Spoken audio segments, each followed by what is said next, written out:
बे हाखौ प्रमद बर'आ दिनै गथायनो सोलो लादों गथायनो नागिरदों आरो बेयो जोबोद मुगैथाव आरो बेयो मोनसेल' राजखान्थि गेलेनायनि बेहा इलेक्सन फैबा आखल दंखायो 2020 सनाव शान्ति सुक्ति खालामफ्लानानै बे सरकाराव फैनाय मानसि नोंथांमोनखौ आं साबायखर बावग्रोबाय आरो बे बासबारि ओनसोलनि आंनि बिसेसकै सांग्रां आइजोफोरखौबो साबायखर बावनानै जों बुंनो नागिरदों जे दिनै जों खोनाबाय थादों मिडियानि गेजेरजों खोनाबाय थादोंमोन खोनाबाय थानायावनो नुबायबो थादों बाय जों जोबोद दुखु मोनखादों सोर आदानि बबे आदानि कम्पानि बेयो बोरैहाय जोंनि बे 6 शिड्युल एलेकानि जायखौ जुग जुग सिगांनिफ्रायनो बेसेबांबा बोसोर सिगांनिफ्रायनो हा सोरजिनाय समनिफ्रायनो बे ओनसोलखौ बर' फिसाफ्रा बर' हारिया बे हाखौ हा हिसाबै रैखा खालामनानै लाबोदों बहाय जमिदार सिस्टेम दंमोन जमिदारनि सिंनि हा बियो बेखौ जों मिथिगौ आरो दाबो बे सिस्टेमनि गेजेरजों दङ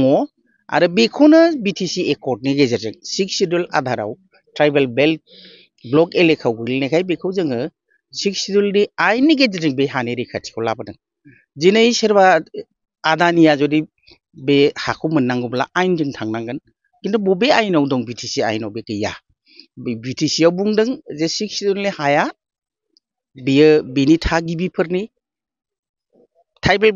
बेलेन्ड ब्लक नालाय बे बर'नि बा ट्राइबेलफोरनि बे ट्राइबेलनि हाया गुबुन नामाव बे ट्रेन्सफार जाया नाथाय दुखुनांथावा बेनो दिनै दानि खुंथायाव थानाय प्रमद बर'आ जोंनि आइ आफा रायजो राजाफोरनि मोनसेबो दुखु दाहाखौ सिन्ता खालामालासेनो खारन बिथाङा मिथिया बिटिसि एकर्डआव मा आयेन दङ खोनासंनोबो गोसो गैया किन्तु गावनि बे गामि दानख'लाय दुनख'लाय माबा माबि खालामनानै थगायनानै बिटिआरनि मावफुंनांगौ मावफुंनो हायाखै दा बिथाङा ओंखायनो मोनसे सोलोनि गेजेरजों भारत सरकारखौ खुसि खालामनो थाखाय भारत सरकारनि निर्देश बादियै नरेन्द्र मदिखौ गोजोन होनो थाखाय बे ओनसोलनि हाखौ जोंनि बिखानि हाखौ बासबारिनि हाखौ बे सोमखोर समायना हाग्रा हाखौ जेराव मानसिबो थागोन जिब जुनार थागोन हाग्रानि बहायनो मावनै दाङै जागोन गथ' गथाय फोरोंगोन जिउ खांगोन बे हाखौ प्रमद बर'आ दिनै गथायनो सोलो लादों गथायनो नागिरदों आरो बेयो जोबोद मुगैथाव आरो बेयो मोनसेल' राजखान्थि गेलेनायनि बेहा इलेक्सन फैबा आखल दंखायो 2020 सनाव शान्ति सुक्ति खालामफ्लानानै बे सरकाराव फैनाय मानसि थगायनानै सोलो खालामनानै दाबो बे मोनसे रायजोखौ मोनसे भुवा प्रतिश्रुति होनो नागिरदों रायजो राजाखौ बे भटबजरा ओनसोलनि बा बासबारि ओनसोलनि रायजोनि गेजेरजों सारा बिटिसिआव बुंनो नागिरदों जे नै जों उमुक जायगायाव ओरैबायदि गिदिर कम्पानि लाबोबाय कौटि थाखानि प्रजेक्ट लाबोबाय न'खर साख्रि होनो थांगासिनो दं बिदि होननानै बे भट बिनो नागिरदों बिनि सोलोआ बेनो आरो सबसे दुखुनांथाव बाथ्रा दिपेन बर' दानि आथिखालनि एबसुनि आफादगिरिया दाख्लै बहाय फैनानै जेबायदि खोथा बुंदों मिडियायाव जों नुदों जोबोद मुगैथाव बेखौ जों निन्दा खालामो एबसु जानानै दिनै गावनि बिमाफ्रा गावनि न'खरा बेसेबां आलाय सिलायाव दङ जुग जुग सोरजिना लानाय बे हा हुखौ दिनै सेनो नागिरदों बेखौ प्रटेक्ट खालामनो नागारै रायजोफोरखौ गोजोननाय बाथ्रा बुंनो नागारै माखासे खोथाफोरखौ फोरोंनो नागारै दिनै हा सेनायनि एजेन्ट जानानै दालाल जानानै दिपेन बर'आव फैनायखौ आं जोबोद निन्दा खालामो आरो मुगैयो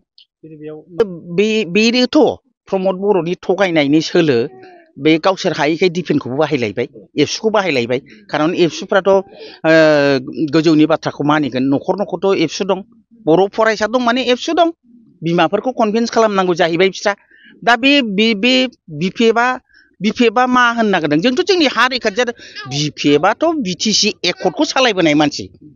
बिटिसि एकर्डनि मोनफ्रोमबो दफाखौ रैखा खालामनाया बिपिएफनि कर्तब्य हाग्रामा महिलारिनि दायित्व आरो बिथाङा बेखौनो मावो जेरै बिटिसि एकर्डआव मा बुंदों हानि रैखाथि मोननांगौ बिपिएफआथ' बेखौ मावखागोन बहाय जों सोरनोबा माबा मोनसे होनो नागिरनाय जौगानाय खालामनो नागिरनायाव जा बाधा गैया डेभेलप खालामनायाव जा बाधा गैया खिन्थु मानो आदानि कम्पानिजों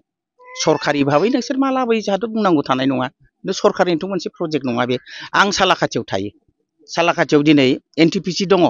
एनटिपिसिया सिगाङाव आसाम स्टेट इलेक्ट्रिसिटि बर्डमोन आं बिदिनो सासे एमप्लयिमोन स्कुलाव साख्रि मावोमोन आं बेखौ लाखिनो हायैयाव अगदेन कम्पानिखौ लाबोनो नागिरनायाव गिलु बालु आन्दलन जादों आब' प्रमिला रानी ब्रह्ममोना बे होबथादों कम्पानिनि जों हगारा होननानै सानसुमा खुंगुर बैसोमुसारि मोना होबथादों बिनिफ्राय बेखौ उनावहाय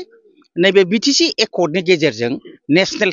थार्मेल पावार प्रजेक्टखौ लाबोदों एनटिपिसिखौ दिनै रावबो बाहाय साख्रि मोनाखै गासिबो कम्पानि दारै मावो सोरबा जुदि लेबार मावनोबाबो कन्ट्राक्टरनि आन्दारावसो बाहाय साख्रिनि बेबस्था गैया बे बिसिनि प्रजेक्ट नङा सोरनोबा साख्रि होनायनि आरो एलेकायाव डेभेलप खालामनायनि बाथ्रा दङ बहा खालायखो गिदिर गिदिर अफिसार फैयो गासिबो बिहारनि बेंगलनि उरिष्यानि फैयो